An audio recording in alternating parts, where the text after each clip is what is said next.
York alone, there are 1 million females more than males. In USA alone, there are 7.8 million females more than males. In UK alone, there are 4 million females more than males. In Germany alone, girls and boys are born in equal proportion.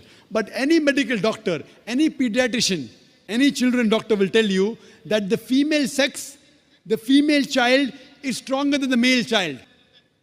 There are billboards put in Rajasthan and here which says that spend 500 rupees and save 500,000 rupees.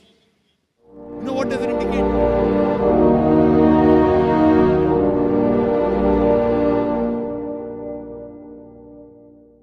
My name is Lakshmi. I'm a journalist. Now, the second question is, Muslim men are allowed to marry 4-5 times, I think, and they don't require their wife's permission. ስሜ ለክሽሚ ይባላል። በሙያዬም ጋዜጠኛ ነኝ። አሁን ሁለተኛው ጥያቄ ሙስሊም ወንዶች 4-5 ጊዜ ማግባት ይፈቀድላቸዋል